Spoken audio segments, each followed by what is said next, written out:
সেনাপতি জাফর আলী সেনাপতি জাফর আলী খান বেগম হোসনা বানু ও তার একমাত্র শিশু পুত্র কামালকে দুনিয়ার বুক থেকে সরিয়ে দিতে পারলেই আমাদের চলার পথ হবে একেবারে পরিষ্কার। তখন আমি হবে রূপনগর রাজ্যের নবাব, আর কথা তুমি হবে আমার প্রধান উজিরে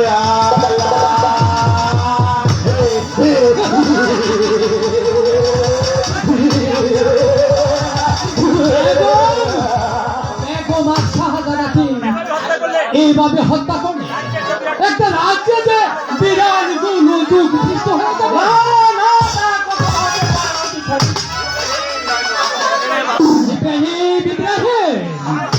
তুমি এসেছো আমাদের কাজের বাধা হয়ে দাঁড়াতে। বাধা দিতে নয়, আমি এসেছি আপনাকে স্মরণ করে দিতে। ভুলে গেছেন অতীতের কথা, মনে করে দেখুন একটি রাজনীতি রাস্তা রাস্তা ভুলে গেছিলেন। আপনি তো স্বাধীন বাবা আপনাকে দয়া করে তার সাথে পুরোনো সেনাপতি প্রতিষ্ঠান দিয়েছিল। এই বাবা তাহলে বাবার মৃত্যু হতে না হতেই তার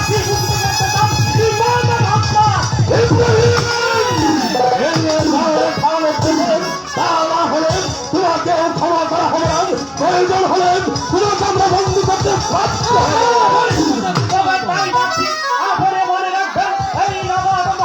আপনাদের প্রতিবাদ করে কেউ না থাকলেও এই ইব্রাহিম নির্যাত করে বসে থাকতো না।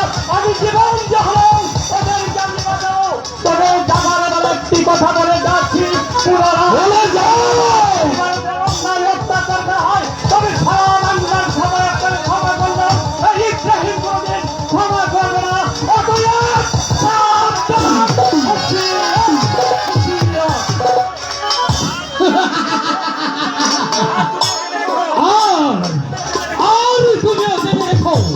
বেশি বাড়াবাড়ি করলে তোমাকেও শেষ করে দেওয়া হবে। সেনাপতি জাফর আলী খান ইব্রাহিমের কথাই কর্ণপাত করে আমাদের চলবে না। ইব্রাহিমের কথাগুলো আমার সহ্য হচ্ছিল না। শোনো সেনাপতি জাফর আলী খান, আমাদের লক্ষ্যস্থলে আমাদের পৌঁছাতে হলেই এখানে পৌঁছে থাকলে চলবে না। উল্কার বেগে ছুটে যাবে। শিশু কামাল ও বেগম হোসনা বানু যেখানে আছে তার কাছ থেকে শিশু কামালকে কেড়ে নিয়ে নির্মমভাবে হত্যা করে আমাদের চলার পথ পরিষ্কার করে তাই করতে হবে সাহেব। ঠিক আছে সেনাপতি জাফর আলী খান, তুমি আমার কথা বুঝতে পারছো। আমাদের কর্তব্য কাজ আমাদের এগিয়ে চলতে হবে।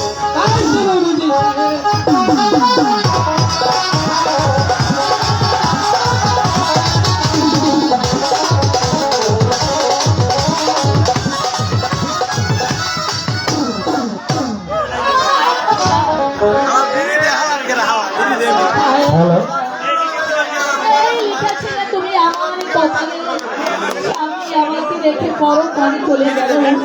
এখন এই রূপনগরের সিংহাসন শিশুকে নিয়ে কেমন করে পরিচালনা করব।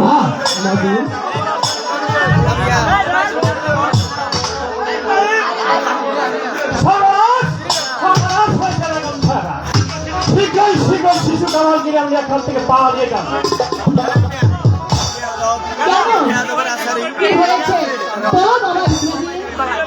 ওদের এবং সেনাপতি জাফর আলী খান আপনাকে হত্যা হবে। আমাদেরকে হত্যা করে ওদের কি লাভ? অনেক লাভ। এই রূপনগরের নবাব হবেন অজিত, আর জাফর আলী হবেন প্রধান উজিরে আলা। কি বলছো তুমি? শীঘ্রই শীঘ্রই চলে হয়তো এসে বলবে। ইব্রাহিম, আমি শত্রু ভয়ে আমি কিছুতেই আমার সামনে রাজ্য ছেড়ে চোরের মতো পালিয়ে যেতে পারবো না। যদি মরতে হয় আমি এই রাজ্য থেকেই মরবো। তাহলে আপনি কি যাবেন না? আপনি এই রূপনগরের শেষ সম্পদটুকু নষ্ট করে দিতে চান? না না না, তা আমি কখনো হতে দিব না। তাহলে আমি তাড়াতেই হবে ওই জালিম শয়তানদের বিরুদ্ধে কটুক্ত রুখে দাঁড়াতে হবে। তারপর ব্যাংকে দিতে হবে তাদের হিসাব। সবাই বাঁচাবো তোমাকে নিয়ে আমি এই রাজ্য ছেড়ে অন্য রাজ্যে চলে যাবো।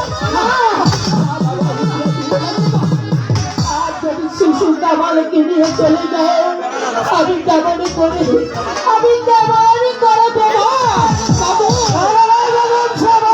আমি আপনার কোনো কথাই শুনতে চাই না।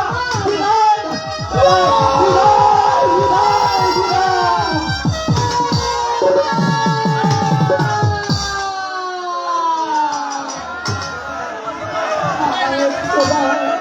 হ্যালো এখন আমি কি নিয়ে বেঁচে থাকবো? না না, আমি এখানে আর থাকবো না, এবার আমি গিয়ে দেখবো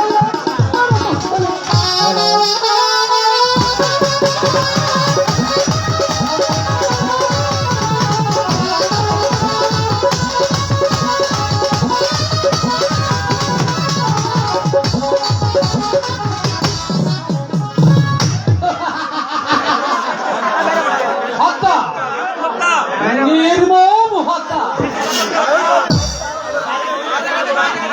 শিশু কামলকে হত্যা, বেগম ফুসকা বানুকে হত্যা। তাহলে তাহলে সেনাপতি জাফর আলীর ঘাড় পদ হবে একেবারে পরিষ্কার। শিশু কামল, তুমি এখন কোথায়? এখনই তোমার জীবনের ভছিনী খেলা একেবারে সঙ্গ করে দেব।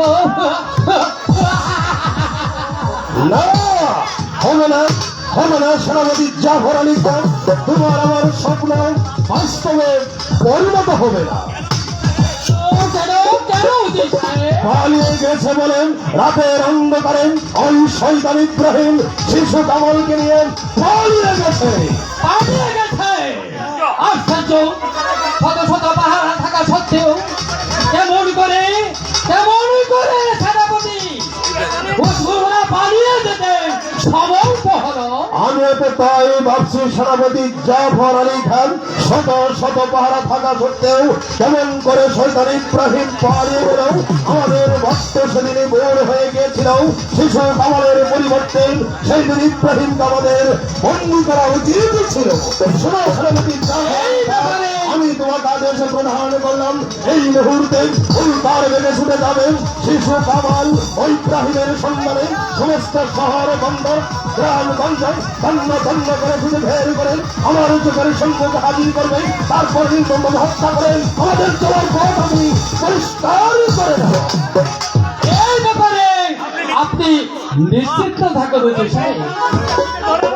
প্রয়োজন হলে ওই দুটোকে ধরে এনে আপনার পায়ের নিচে ফাঁসি করব। সেনাপতি জাফর আলী খান, এতক্ষণে তুমি আমার মনের মতো কথা বলছো, তাই তো সব সময় আমি তোমাকে আমার পাশে পাশে রাখি। শোনো সেনাপতি জাফর আলী খান, যতক্ষণ পর্যন্ত শিশু কামাল ও বেগম সাহেবাকে আমরা হত্যা করে আমাদের চলার পথ পরিষ্কার করে নিতে না পারবো, ততক্ষণ পর্যন্ত এই রূপনগরের রাজ সিংহাসনের আমি নবাব হতে পারবো না, তারপর তুমি উজিরে আলা হতে পারবে না। এই কথাটা চিন্তা করেন এখানে দাঁড়িয়ে থাকলে চলবে না, আমাদের কর্তব্য কাজ আমাদের এগিয়ে যেতে হবে। সেখানে যে অবস্থায় পাবেন তাদেরকে শৃঙ্খলিত করেন, রাজদরবারে হাজির করবেন, তারপর নির্মমভাবে হত্যা করেন। আমরা আমাদের কাজ হাসিল করবো সেনাপতি জাফর আলী। ঠিক আছে উদিত সাহেব, আপনার সমস্ত কথা আমি অক্ষর করে পালন করতে চেষ্টা করব। এবার চলুন আমরা অন্তঃপুরে ভ্রমণ করি।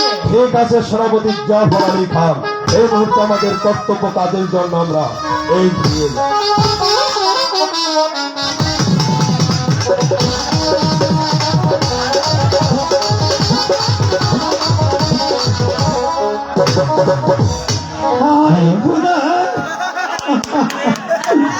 একা একা এগিয়ে জীবন পুত্র সন্তান বলে আমার কিছু নেই।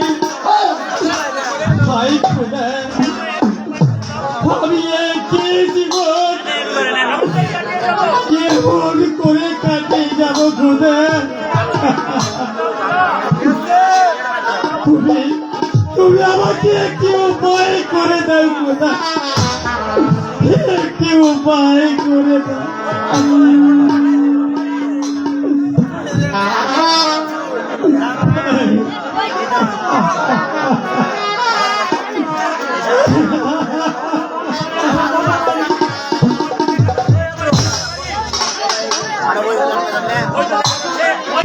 হয়তো দেখা যাচ্ছে কতবারই তার সর্বাণী, কতবারই বাড়ি আছে, কতবারই কে আমাকে কতবারই বলে যাচ্ছে আমি ইব্রাহিম। ইব্রাহিম আসুন, এই গরিবের গুড়িতে কেন এসেছেন? আমি এসেছি এই ছেলেটিকে তোমায় দান করতে, এই ছেলেটিকে যত্ন করে নিজের নাই লালন পালন করে আদর্শ মানুষ শুরু করে দিবে। এই ছেলে চিরদিনই তোমারই থাকবে। আপনি আপনি আমাকে ছেলে দান করবেন? এই যে আমার পরম সৌভাগ্য। না ভাই, এর পরিচয় তুমি গোপন রাখো। এই ছেলে তোমার ছেলে বলে পরিচয়। ভাইয়া তুমি আমাকে চলে যাবে? তা করো না ভাই, আমি তোমার সাথে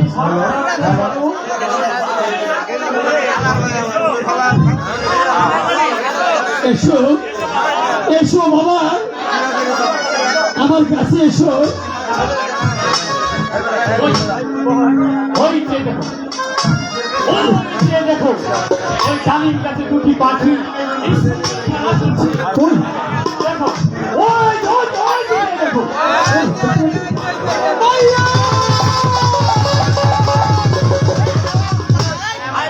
আয় বাবা, তুই আমার বুকে আয়। আজ থেকে তোর নাম রাখলাম অজয়। করে চল বাবা, তোকে আমি ওই স্কুলে ভর্তি করে লেখাপড়ার শিক্ষা দিয়ে আমি তোকে মানুষের মতো মানুষ করে গড়ে তুলবো। তুমি তাই চলো, আমার তো মন চায় লেখাপড়া শিখতে, তাই আমি লেখাপড়া করে সুশিক্ষা সুশিক্ষা। ঠিক আছে বাবা, তাই তো তাই করো বাবা। আমার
সেটা কি হয়ে গেল সেনাপতি জাফর আলী খান?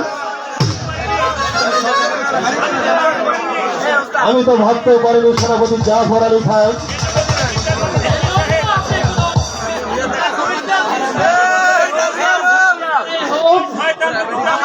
সেই শয়তান টুকু আমি খুঁজে বের করে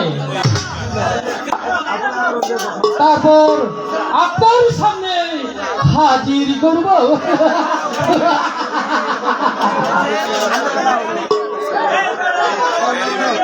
সেনাপতি জাফর আলী খান, হ্যাঁ, বলেন। শুধু মুখের কথায় কাজ হবে না, কাজে কিন্তু তোমাকে প্রমাণ দিতে হবে সেনাপতি জাফর আলী খান।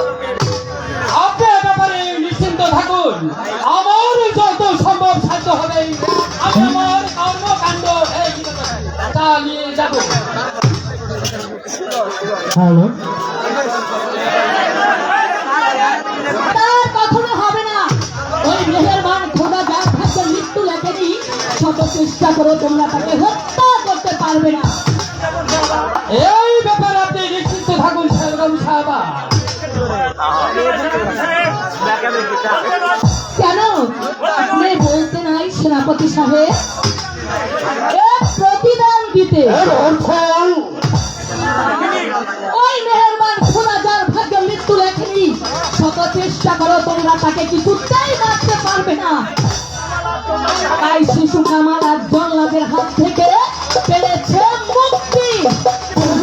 বেগম সাহেবা বলতে চান শিশু কামালকে আমরা হত্যা করার ষড়যন্ত্র করেছি? নিশ্চয়ই করেছ ইব্রাহিম। যদি সহযোগিতা আমাকে না করতো তাহলে আমি তো কিছুতেই কামালকে বাঁচাতে পারতাম না। বেগম সাহেবা, চুপ করো বেঈমান। তোমাদের দুজনকে আমি হারে হারে চিনেছি, তাই ভাবছি এবার তোমাদের বেঈমানের কি শাস্তি হতে পারে। শাস্তি?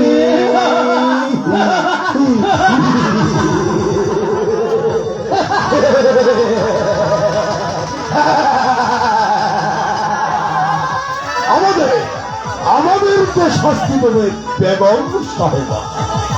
শুনুন বেগম সাহেবা, আপনার ভাগ্যকে যদি শুভ স্বর্ণ রাখতে চান তাহলে আমাদের অনুগত ভাবেই এই নবাব মহলে থাকতে হবে। আর তা না হলে আপনার স্থান হবেন ওই অন্ধকার কারাগারে। এত বড় সাহস তোমাদের! তোমরা আমারই বেতনভুক্ত কর্মচারী হয়ে আর আমাকেই তোমরা করতে চাও হত্যা।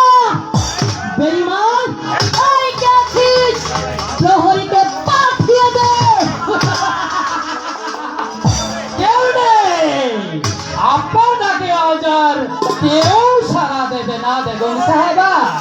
এই দেখেন, প্রহরীকে পাঠিয়ে দেবে। স্বয়ং প্রহরী এই মুহূর্তে বেগম সাহেবাকে বন্দী করে অন্ধকার কারাগারে নিক্ষেপ করে। বেগম সাহেব এই বন্ধ করবো আমি। কোন কথা নয়, এই মুহূর্তে বেগম সাহেবাকে বন্দী কর। আমি যতই বেগম সাহেবাকে দেখছি তাতে আমার ভবনী রক্ত টকমক টকমক করে ফেটে উঠছে। আমি আর স্থির থাকতে পারছি না। এই মুহূর্তে বেগম সাহেবাকে বন্দী করে অন্ধকার কারাগারে নিক্ষেপ করি। যতক্ষণ পর্যন্ত আমরা দুজনের মধ্যে প্রধান না করবো ততক্ষণ পর্যন্ত তার মুখে যেন অন্যায় না যেতে। এই কথাটা মনে থাকে যেন। আমি করছি না। ওগো খোদা, খোদা, খোদা, এই লিখেছিল তুমি আমার কপালে, এই ছিল আমার লেখা। খোদা, খোদা, যারা আমার অন্নে পালিত হয়ে তারাই আজ আমাকে করেছে বন্দি। খোদা, তুমি এই নিমক হারামদের শাস্তি দিও। খোদা, তুমি ওদেরকে শাস্তি দাও, শাস্তি দাও। প্রহরী শাস্তি, শাস্তি। হ্যালো, তাই আর আপনি শ্বশুরকে দেখে যেতে পারবেন না বেগম সাহেবা।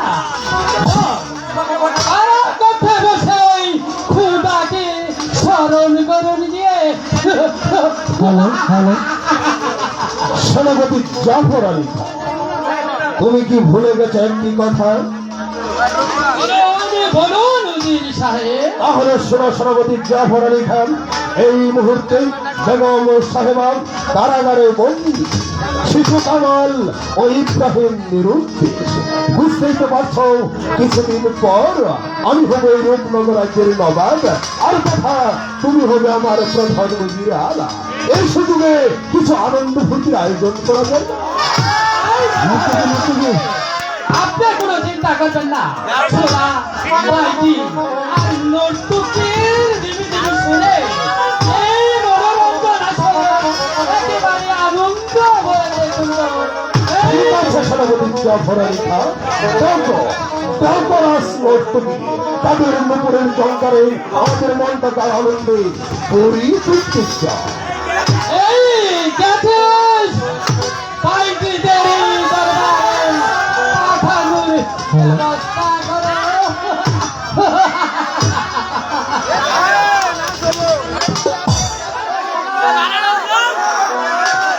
শুনে প্রয়োজন সুন্দরী, তোমার রূপ জ্বালানো বলছে এই আমাদের এই বাগানদারির মনোরঞ্জন করে তুমি তোমার কর্তব্য ভাবে পালন করে দাও। সুন্দর, শোনানো তুমি তোমার নুপুরের জঙ্কারে এই রংমহলে নাচে গানে আমাদের মনকে যদি আনন্দ ভরিয়ে দিতে পারো, বিনিময়ে আমি তোমাকে দেবো বহুত বহুত বকশিশ। নাচো, যাও, খুশি করো।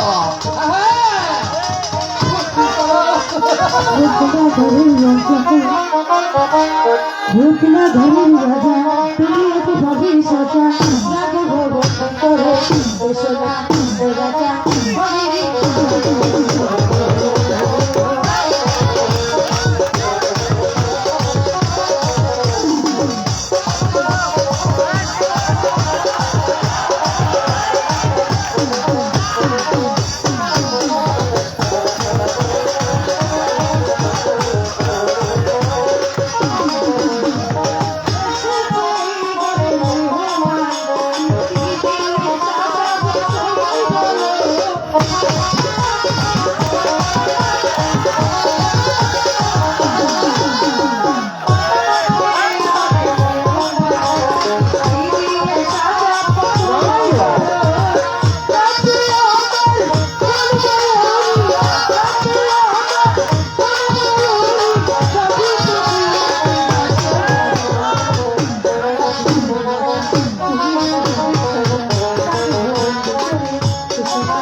সেনাপতি জাফর আলী খান এখানে দাঁড়িয়ে না থেকে নর্তকীকে বসিতে বিদায় করে না। এটা দিলে কোনো লাভ হবে না গো। আমরা হীরার মুখটা কোনো জায়গায় নিয়ে থাকবা, আমার লোক ক্যাশ লাগবে। শোনো নর্তকী, একটি কথা ইয়াদ রেখো, আমি তোমাকে কথা দিচ্ছি, তুমি বাগান বাড়ি অপেক্ষা করো, আমার সেনাপতি তোমার পক্ষে পথে এখন তুমি বিশ্রামে যাও। সেনাপতি জাফর আলী খান শোনো আর নর্তকীদের মুক্ত হয়ে তুই যে আসল কথা বলে গেছো সেনাপতি জাফর আলী খান। তাহলে শোনো সেনাপতি জাফর আলী খান, আমার আনন্দে মত্ত হয়ে এখানে দাঁড়িয়ে থাকলে চলবে না। আমাদের কর্তব্য কাজ আমাদের এগিয়ে করতে হবে, এগিয়ে চলতে হবে। যেখানে যে অবস্থায় থাকুক না কেন, শিশু কামালকে খুঁজে বের করে আমাদের হত্যা করে আমাদের চল পথ পরিষ্কার করে দিতে হবে। কেন সেনাপতি জাফর আলী খান এখন আমরা অন্ত করে তাই চলো দিদি তাই সম্মানিত দর্শক মন্ডলী, আসসালামু আলাইকুম। শুভ নববর্ষ। আপনাদের সকলকে জানানো যাচ্ছে যে আগামীকাল বুধবার রাত 9 ঘটিকার সময় এই বৈশাখী মঞ্চে যে নাটকটি অনুষ্ঠিত হবে, এবার বাংলার প্রখ্যাত নাট্যকার মোহাম্মদ মতিউর রহমান বিরচিত, শরীফ আহমেদ প্রযোজিত, আরকান হোসেন নিবেদিত, আমি মহিউদ্দিন আহমেদ পরিচালিত এবং সুদূর ঢাকা থেকে আগত ভয়ঙ্কর ভিলেন, বরিশাল খুলনা থেকে আগত আমাদের মহিলা আর্টিস্টদের সম্মানয় সপরিবারে দেখার মতো একটি ঐতিহাসিক নাটক গরিবের আর্তনাদ। গরিবের আর্তনাদ আগামীকালকে নাটকে সকলকে আমন্ত্রণ জানাচ্ছি। আসসালামু আলাইকুম।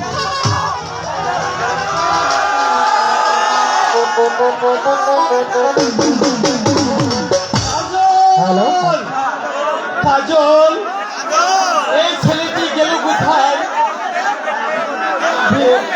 এই দেখতে দেখতে ছেলেটি বেশ বড় হয়ে উঠেছে। এখন ছেলেকে স্কুলে ভর্তি করতে হবে। কাজল কাজল বাবা, কাজল। বাবা আমাকে দেখেছিল বাবা? হ্যাঁ বাবা, এসো বাবা, আমার কাছে এসো বাবা। বাবা, তুমি এখন লেখাপড়া উপযুক্ত হয়েছ, তাই তোমাকে স্কুলে ভর্তি করে আমি উচ্চ শিক্ষা শিক্ষিত করে আমি তোমাকে মানুষ করে করে তুলবো। হ্যাঁ পিতা, আমারও তো মন চাই লেখাপড়া শিখি। ঠিক আছে, চলো বাবা, তোমাকে আজ স্কুলে ভর্তি করে দিয়ে আসি। ঠিক আছে বাবা, তাই চলো। হ্যাঁ ভাই, চলো বাবা, ভাই চলো।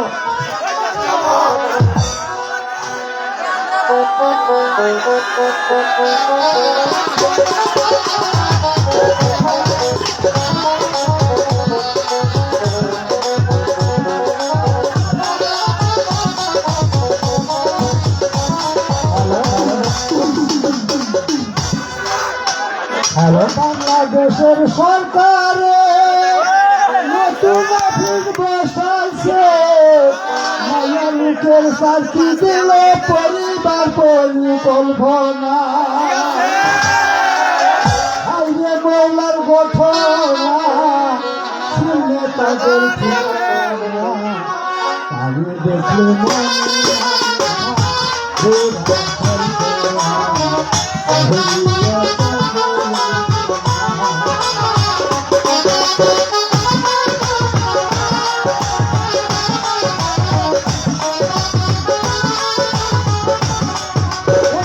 আমি যেটা লাগুস লাগাই লাগাই আস্তা দিয়া সাজাই মাথা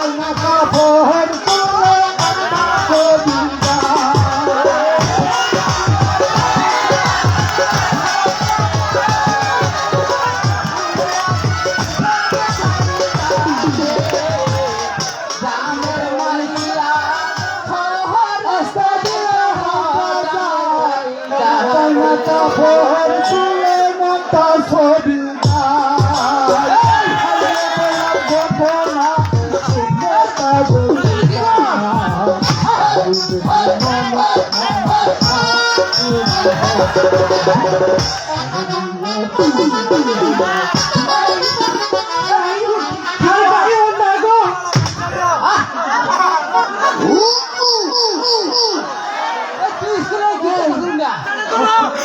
কি হলো গান গাইলা আমাদের স্যার আমাদের শিখাইছে স্যার তোমার কি খাইছে আমি আগে চলে নাই পাই হ্যালো হ্যালো হ্যালো হ্যালো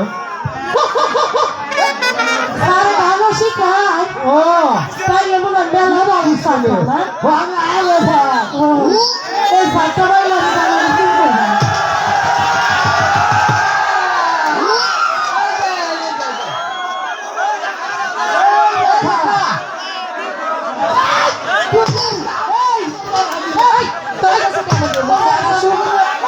আমি করিস না তো আমি আজকে কে লেখা বলতে হবে লেখা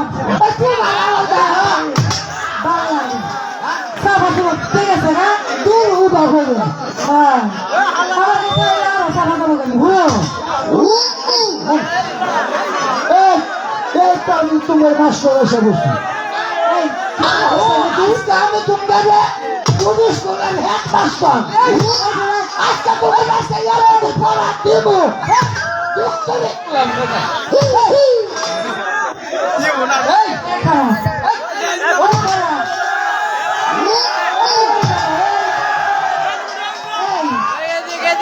বুঝলাম তুই স্কুলের এক মাস্টার যদি তুই রামটা গেলে ভালো করে বলতে পারিস তাহলে পকে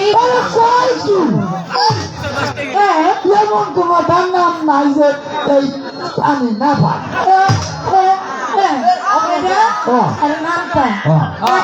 এক কথা এক থেকে যদি 100 মতো নামটাগুলো বানান করে বলতে পারো তাহলে তোমাকে এক মাস্টার হিসেবে আমি তোমার একটা প্রশ্ন দিব আমি যদি ঠিক মতো না পারবা স্কুলে তোমার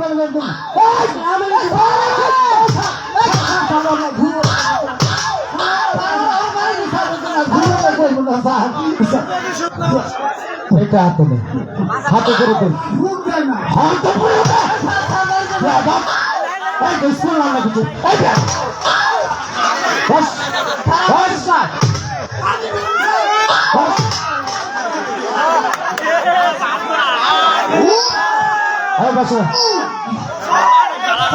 Hey! এই যে স্যার উনি কি এক মাস্টার তুই স্কুলে মাস্টার ওকে বললি আমি মাস্টার না মাস্টার এই শোন আমি কি বললি এই মেয়ে এই মেয়ে এই দাঁড়া এই ঘটনা শোনে এটা হাতে নেই তুই বলেছিস তুই স্কুলে মাস্টার তুই বলেছিস কি বলেছিস কি বলেছিস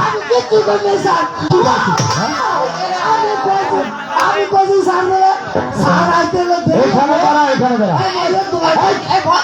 এখানে দাঁড়া দাঁড়া তুই একটা বানান কর তুই বানান কর বই বই বই বানান কর বই বই আমার বই এখানে দাঁড়া বই বানান কর বই বই বই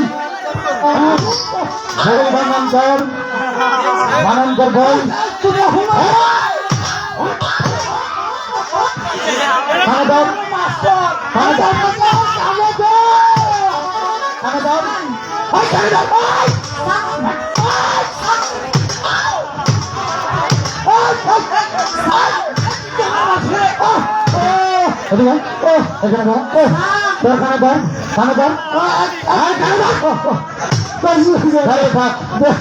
তুই বানান কর আম আম আম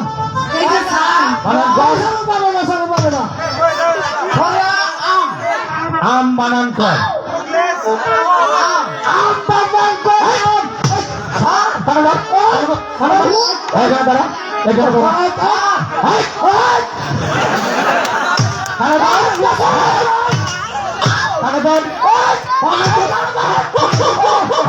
এটা আম্বানন্দর সরিয়া একটা কথা বলি ওকে বাংলা থাপারে করেন এই যে মারতেছেন উনি কিন্তু একটি নারী নিচ্ছে যদি লোকে খুলে যায় তাহলে এখানে সর্বত এই, তোর বানান বেশ সঠিক হয়েছে সরিয়া আম আমাদের কথা এই আঙ্গুর দায়িত্ব রয়েছিল আমার দিবান আমার বড় হয়েছে গুড আমি যদি মারা যাই আমি মারা যাওয়ার পর এই স্কুলের দায়িত্ব তোকে দিয়ে যাবো তুমি মাস্টার আমি ও যেহেতু আম বানান করেছে আমি মারা যাওয়ার পর স্কুলের দায়িত্ব হবে ওর আর তোর দায়িত্ব হবে কি জানিস আমি করবো না এই ভাবটা জিনিস করলেন আরে শোন পেয়াদব তোকে একটা দায়িত্ব এই, শোন তোকে একটা দায়িত্ব দেবো বাথরুমের চাবিগুলোর দায়িত্ব তোর আস্তে জীবন একটা কথা বলবো বসে থাক আছে আসে আসুন কি মনে করে এসেছে আছে সব ঠিক ঠিক আছে। আমার এই ছেলেটাকে আপনার স্কুলে ভর্তি করতে আপনার ছেলে আমার স্কুলে ভর্তি হবে বড় ভালো কথা কিন্তু আমার স্কুলে ভর্তি ফি হচ্ছে 300 টাকা আর মাসিক বেতন 200 টাকা মোট 500 টাকা দিতে হবে যে মাস্টার সাহেব ঠিক আছে না? আমার কাছে যে কোনো টাকা পয়সা নেই আমি কয়দিন পরে দিয়ে দিব এই, এই কথা বলবি না? এই, কথা বলবি না? আর কথা বলবি বলবি আর কথা বলবি শুনুন এটা স্কুল বাকিতে কাজ এখানে হয় না আপনার ছেলেকে আমার স্কুলে ভর্তি করতে হলে ভর্তি ফিস এবং মাসিক টাকা দিতেই হবে তাছাড়া আমি আপনার ছেলেকে স্কুলে ভর্তি করতে পারবো না সাহেব আপনি আমাকে দয়া করে আপনার স্কুলে ভর্তি করে দিন শোনো এটা আমি এই স্কুলের মাস্টার স্কুলের নিয়ম অনুযায়ী টাকা পয়সা আরাম আমি আপনার ছেলেকে স্কুলে ভর্তি করতে পারবো না কিছুতেই না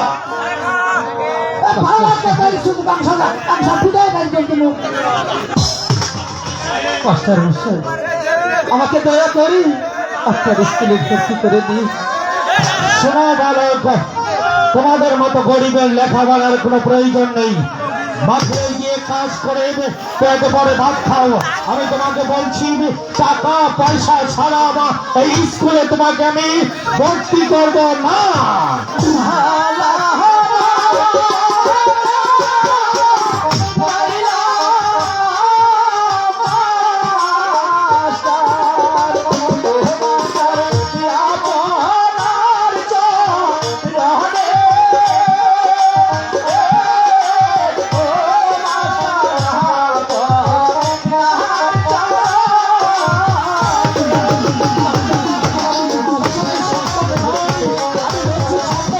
ছেলে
শোনো বালক,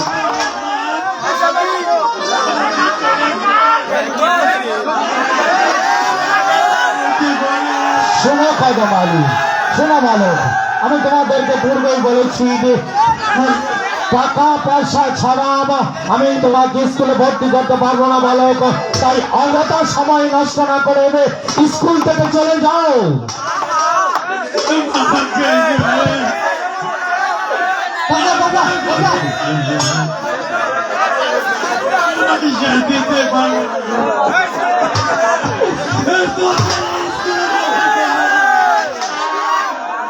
কেন বাবা আমাদের স্কুলে ভর্তি করবে না কেন? করিদের কি লেখাপড়া করতে মনে চাই না বাবা? না, গরিবের লেখাপড়ার কোনো প্রয়োজন নেই। আমি পূর্বেই বলেছি তুমি যাও মাঠে গিয়ে বৃষ্টিতে ভিজে উঠে পড়ে সারাদিন মাঠে কাজ করাবো আর বাড়িতে এসে পেট ভরে ভাত খাওয়াবো। তোমাদের লেখাপড়ার কোনো প্রয়োজন নেই। অযথা সময় নষ্ট না করে স্কুল থেকে চলে যাও বলছি।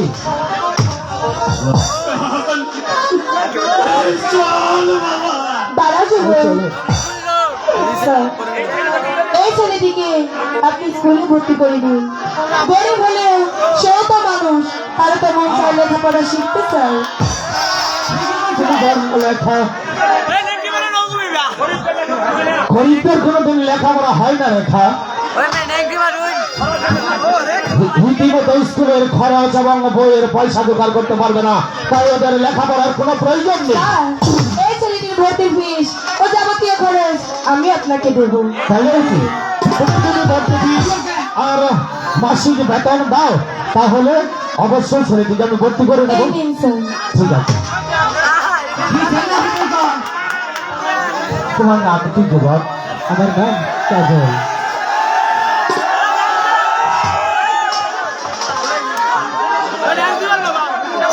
আমার ভালো ভালো আসো ভাই, কি চান? নাচ,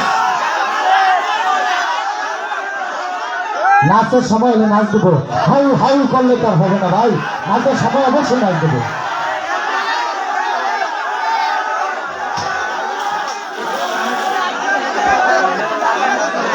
হ্যালো, শোনো বালক, আজ থেকে তোমাকে আমি আমার স্কুলে ভর্তি করে নিলাম।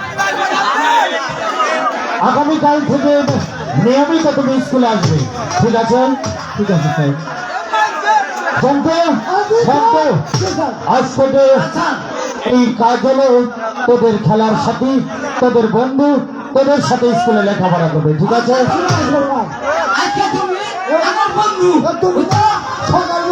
আজকের মতো তোমাদের সকলের ছুটি।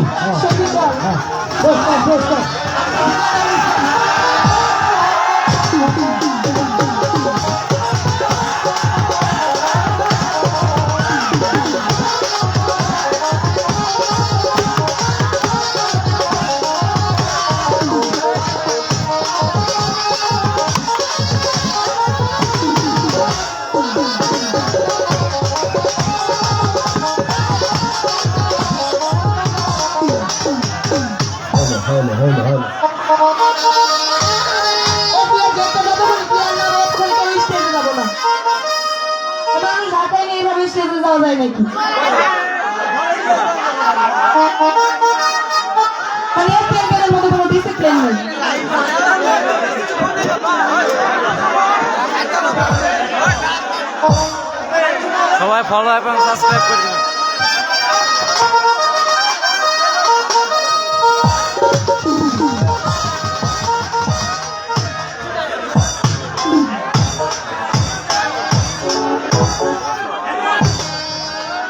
এখন আমি হলাম এই রূপনগর রাজ্যের নবাব। আমার হুকুমে এই রাজ্যের হিন্দু মুসলমান সকল প্রজা সাধারণ ওঠা বসা করেন, কিন্তু আমার চিরশত্রু ইব্রাহিম নবাব যাদব কামালকে যতক্ষণ পর্যন্ত তন্ন তন্ন করে খুঁজে বের করে নির্মমভাবে হত্যা করতে না পারবো ততক্ষণ পর্যন্ত আমার অন্তরে শান্তি নেই। পিতা, পিতা, আমি আপনাকে কত জায়গায় খুঁজে এসেছি। কেন মারা খায় তুমি? তাহলে কি তুমি স্কুলে যাওনি মারা না খায়? পিতা, আজ আমার শরীরটা বেশি ভালো নেই, তাই তো আমি স্কুলে যাইনি। পিতা, আপনাকে একটি কথা বলতে চাচ্ছি।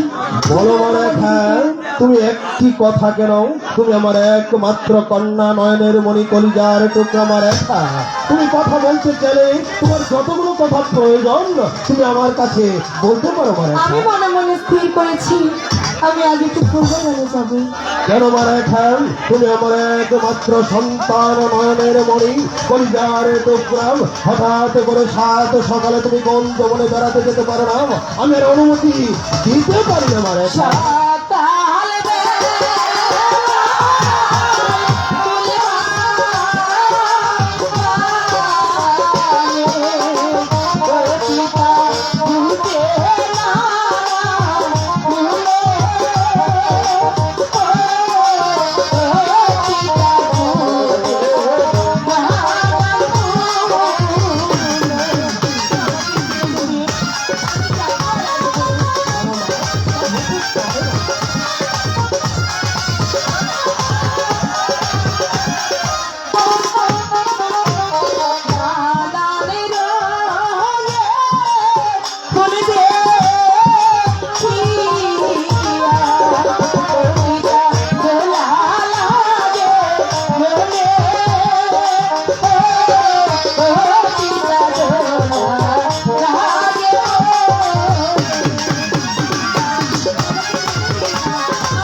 ঠিক আছে মা রেখা, তোমাকে আমি ফুল বাগানে বেড়াতে যাবার অনুমতি প্রদান করলাম, কিন্তু একটি কথা ইয়াদ রাখবে মা রেখা, তুমি আমার একমাত্র কন্যা, নয়নের মণি, কলিজার টুকরা।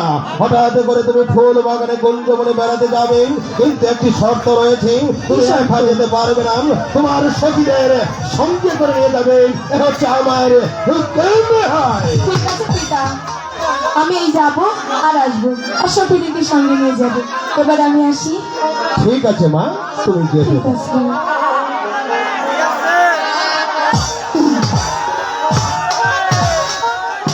আমার একমাত্র কন্যা মা রাখেন হঠাৎ করে কুঞ্জবনে ফুল দেখতে, ফুল তুলতে বেড়াতে যাবে। এর কারণ যে কি?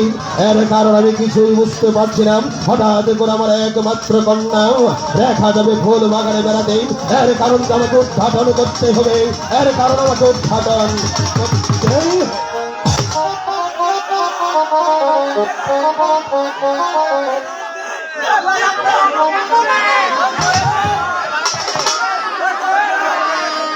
কতক্ষণ আমি অপেক্ষা করছি, কিন্তু সে যে এখনো ফিরছে না। তবে কি সে আজ স্কুলে আসবে না? কিন্তু এখন আমি এই জিনিসটা মালা খাই তার গলায় পরাবো। বেলি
ভাবছিস আমি তোকে ধরতে পারবো না?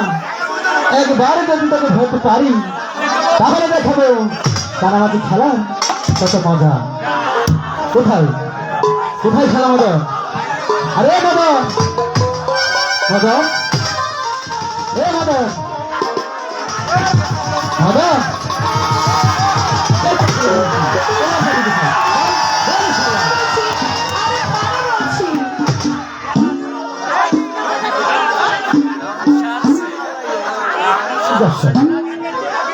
তাকে খুঁজতে গিয়ে তাকে ধরে ফেলেছি। আজকাল না তুমি বাড়ি বেশ করেছো, এখন যদি কেউ দেখে ফেলে তবে আমার কি হতো? আমার চোখ দুটো তো বাধাই ছিল। কি সুন্দর কথা, আমার চোখ বাধাই ছিল। তুমি বিশ্বাস করে রেখা, কি মদন আমার চোখ বেঁধে দিয়ে বললো এবার আমাকে ধরতে দেখি, তাই তো মদনের জায়গায় আমি তোমাকে ধরে ফেলেছি। তাই বুঝি? যাক, তুমি তো আমার মদনের মতো অতি আগ্রহে জানো, তাই না?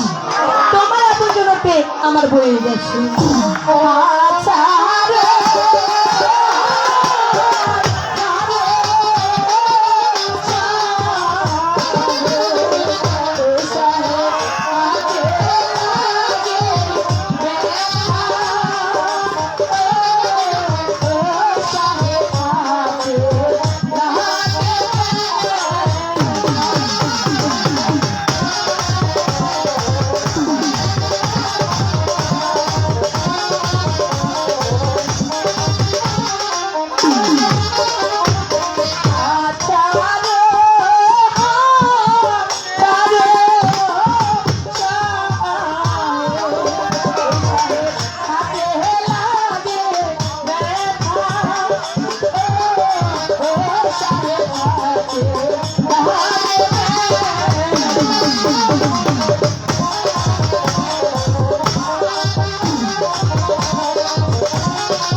আমার কাছে কি জানো?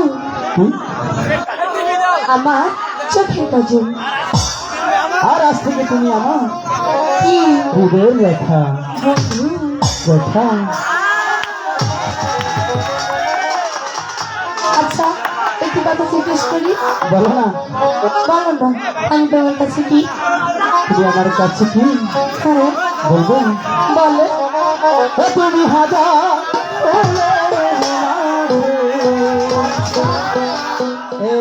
কি তুমি হাজার তারার মাঝে কি সত্যি? তুমি যে আমারি তোমারি তোমারি তোমারি তোমার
হৃদয়টুকু ভালোবাসি, এটুকু বুঝতে পেরেছি, তাই না? এবার চলো, অনেক বেলা হয়েছে। যেতে পারি কিন্তু একটু শর্ত আছে। কি শর্ত? তবে তুমি প্রতিদিন আমার এই ফুল বাগানে এসে আমার সাথে দেখা করে, তাহলে আজ যেতে পারি। ঠিক আছে, আসবো, কিন্তু তোমার ভালোবাসাটাই তো বুঝতে পারলাম না। আমার ভালোবাসা হ্যাঁ, বুঝবে, তোমাকে ভালোবেসে আমি কি দিতে পারি? কি দিতে পারো? তোমাকে ভালোবেসে দিতে পারি প্রাণ। আমি মাটি, তুমি নীল আকাশ।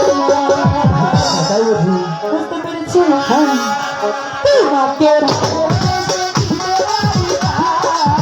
তোমাকে ভালোবেসে দিতে পারি প্রাণ। আমি মাটি, তুমি নীল আকাশ। আমি মাটি, তুমি নীল আকাশ। ফুলে ফুলে বেড়েছি বাসে, এসো দিয়ে আমার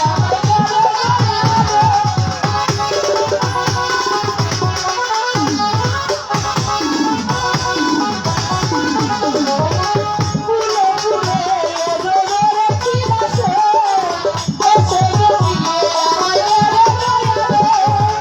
গাছের মধ্যে খেতে কেমন যেন, গাছের মধ্যে খেতে কেমন যেন।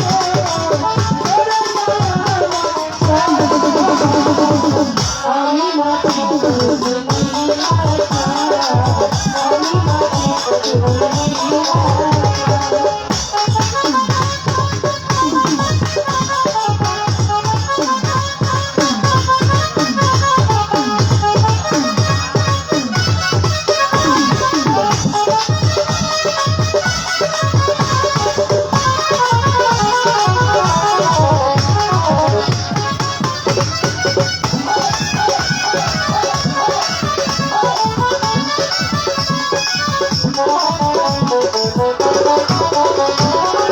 তোমাকে ভালোবেসে দিতে পারি প্রাণ।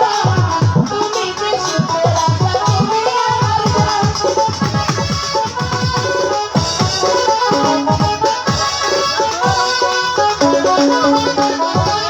তোমাকে ভালোবেসে দিতে পারি প্রাণ। তুমি যে সুখের আশা, তুমি আমার প্রাণ। গাছের না হাতে হাত চলো চলো, গাছের না হাতে হাত চলো চলো।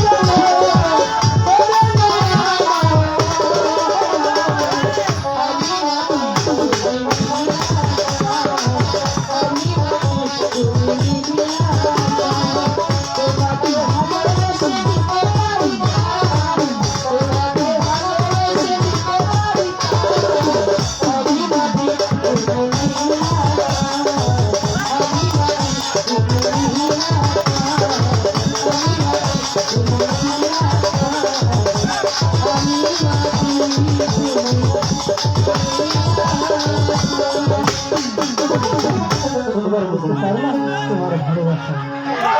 এবার চলো না যাই। চলো রেখা, এবার আমরা চলে যাই। ঠিক আছে, চলো। আমি মাটি, তুমি নীল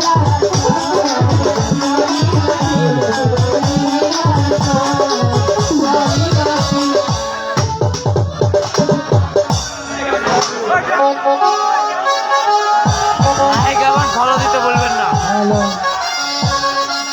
আকাশ।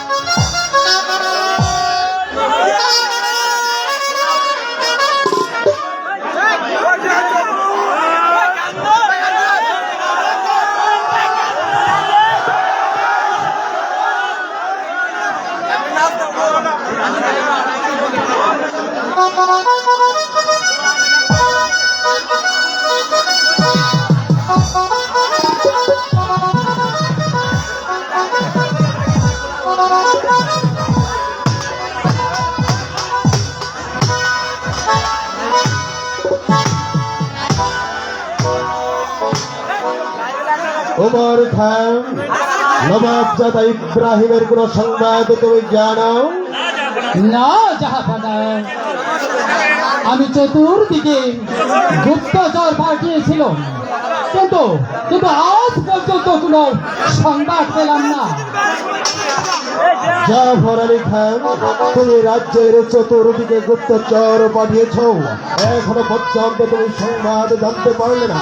আমার মনে হয় বেগম সাহেব সংবাদ জানেন। বেগম সাহেবা জানলেও তা প্রকাশ করবে না জাহাপানা। শোনো জাফর আলী খান, আমার এ কথা মতো বেগম সাহেবাকে রাজ দরবার হাজির করো। বেগম সাহেবার কাছ থেকে কিভাবে সংবাদ ফের করতে হবে সেই কলা কৌশল আমার ভালো করে জানা আছে। উদয় প্রহরী, বন্দি বেগম সাহেবাকে দরবারে পাঠিয়ে দাও। আদেশ করে হুজুর। এই